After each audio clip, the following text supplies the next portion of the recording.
Hello, my name is host Eric, coach Talking with Business People, and Coach Eric, coach of Autonomy Debate School. And I'm going to talk today about the glorious need, desire, want, and importance of failing. I have in this room new people. I've got Julie's brand new, Mingy's got a little bit more experience, Alan's new, Philip's new, Trevor's new. And I don't doubt that every single one of those individuals is very hesitant about entering their first tournament.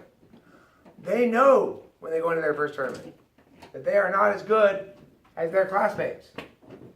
They know that Edmund and Lyle and Brandon and Zaid will right before them right now.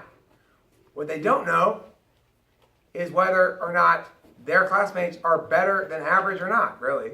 They don't know if when they hit the average C team from Nova, whether they're going to be just like Edmund and Evelyn, whether they're going to be just like whoever. They don't have any idea.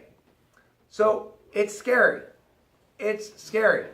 And you know you're going to fail. And it's the most important thing you can do. And I'm not going to afford you your full consensual rights to just say, I don't like this, I want to leave, until you at least compete in one tournament. I don't tolerate myself forcing you to be here. But I have enough experience to know this. Brand new people think they know things about what this experience is going to be like. And they try to make decisions based on what they think they know. But just as we were discussing with the discourse argument, they're using the wrong methodology. Because new people, you don't know anything. You shouldn't try to make any decisions. You should just listen to us and do what we say. Once you've had a couple tournaments under your belt, then you are a debater. Now you know what you're doing and what you're talking about. And you can join the ranks of fully endowed human beings with a full set of rights. You can enjoy walking around knowing that if need be, you have the weapons to employ to stop anybody from fucking with you. And that's the most important lesson you will learn from debate. When you go in there and get your ass kicked in a debate round and walk out of there with your head held high, knowing that you actually had that argument to respond to those things. I gave it to you in class. The arguments were stronger. That the cases we had were better. When you come out of that round understanding that you were strategically at least in a position to win that round, even though that other team was way more experienced and apparently way better, then we'll find out. You'll either say, oh, I could totally smoke those fuckers. Or you're going to say, too steep a hill. It's okay if you say too steep a hill. It's okay. I will not judge you for that or condemn you for that. I will embrace your honesty and encourage you to continue doing that same thing in life. Because then what I will do is get you out of this class, and if you tell me your parents will be mad, I'll get you out in a way that won't make your parents mad. But I can't allow you to make decisions based on your consent ability if you don't have the ability to consent. And the ability to consent requires you to be fully informed. That's why I require you to go to a tournament first. But here's additional good things that are going to happen to you by going to this tournament. You're going to learn something very important. Going into a round, getting beat up rhetorically, getting embarrassed, losing, walking out of there feeling like you're not nearly as good as those people, maybe feeling dumber than those people or whatever. That's a great, great experience. It is something everybody has to embrace in life. If you are not willing to lose, you will never win. If you are not willing to take the chance and experience the failure, not just take the chance, go and take the chance knowing you are willing and ready to experience the failure. Because that's where everything good comes from. If you're doing something where you're not experiencing regular failure, the thing you're doing is boring and dumb. If you are experiencing regular failure and you continue to grow, the thing you are doing is ceilingless. If you're a painter, not every painting is going to come out good. No matter how good of a painter you are, you might make a bad painting. I've made 2,500 YouTube videos. How many of them are brilliant?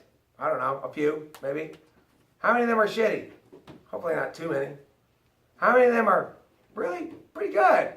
A lot of them, you know? you're not always going to kill it in life, and sometimes you're going to fall flat on your face. But the one thing you can count on is if you want to improve at it, and you try to improve at it, if you are endowed with what you need to improve at it, that's my job, making sure you have the right arguments, the right lectures, the right amount of yelling, the right amount of backpacking and ass kicking, all that kind of stuff, right? That's my job. I will endow you with all that stuff, especially with this group. You've got amazing teammates who will help you and are stunningly good and super self-motivated and all that shit. Alan, why must you constantly prove me wrong? Why must you be the exception to goodness? What? Don't be the exception to goodness, Alan. How was it exception? You smiled. You smiled in a way that suggested that you were happy in the wrong fashion. You're supposed to be inspired, not happy. I was smiling because I was inspired by your beautiful speech. Okay, good. That's better. That's an improvement, Alan. I like that. I want you guys, when you go into that tournament, to lie, lie, lie. Now, we know the truth is whatever it is, right? That almost everybody agrees that kids have most rights. But if you're arguing that they're bad because they're violating kids' rights, you want to position it as, we exist currently in a state of a holocaust of enslavement and brutality. Every single child in these United States is subject to brutal enslavement every morning when they arrive and that bell rings. That is the slave master's whip. Can we tolerate allowing our nation's streets to run thick with the blood of children? Yes. Do we want to see a nation comprised of nothing but drug-addled children lying on the floor with heroin needles sticking in their arms? Yeah. If so, then vote for my opponents. Because those scumbags hate you all. Yeah. Anyway, new people, look. It's okay. But the best lesson you're going to learn from this is to go out there and try your best and get beat up. And that it doesn't stick to your identity, okay? When you fail in a debate round and you tried your best, it sticks to your identity only in one way. Oh, you're a person of character who puts forth effort. If you go in a debate round and you get your ass kicked and you don't try, well, that's just a natural consequence of your own failure. But I promise you this, if you do go in there and try, you will improve very fast, okay? I've seen debaters improve unbelievably fast, but they have to want it themselves. I don't provide extrinsic motivation in the sense that I don't assign you homework. I don't give you grades. I give you all whatever grade you want. What grade would you like, Lyle? Would you like an A, a B, a C, or a D, or an F? I think an E. Okay, you got one. Lyle got an E in this class. Congratulations, E. Congratulations, Lyle. E stands for extremely okay. The reason I don't have any extrinsic motivation is because it's my basic position that we are here to do something real. That for the first time and only thing in your life that is real, except for any other sporting activity or music you do, okay? Music's real, sports are real. Why are sports real? Because they're awesome. When I'm playing basketball, and I bet this is true for you as well, it might get me exercise. I might be exercising. I might get a little more healthy, right? But that's not why I'm exercising. I'm exercising because I'm trying to score that basket. I'm pushing myself hard. The motivation is implicit to the activity. I'm doing it because I want to, because it's fun, and because the outcomes are real. When the game's over, I won. You lost. Suck it, motherfucker. That's a real outcome, right? That's a real outcome. In class, I got an A. Ooh, I got an A too. Oh, me too. I guess this is an easy test. I'm not going to show you what I got. Well, why not? I don't have to. Okay. Not in debate. I'm not going to show you whether I won or lost that round. You don't have to show me. It's right there. You lost, losers. Right?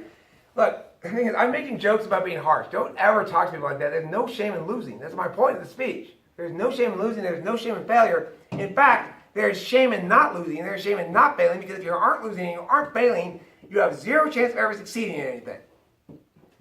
Everything worth succeeding at begins in a morass of stingy failure. I want you to swim around in there. Soak up the meaty goodness of it. Drink a glass, all right? And then you won't ever want to touch the shit again. And that's the whole point. All right? So go fail so you learn how much it sucks. Come back here, take me seriously, take your classmates seriously, and let's go kick some fucking ass.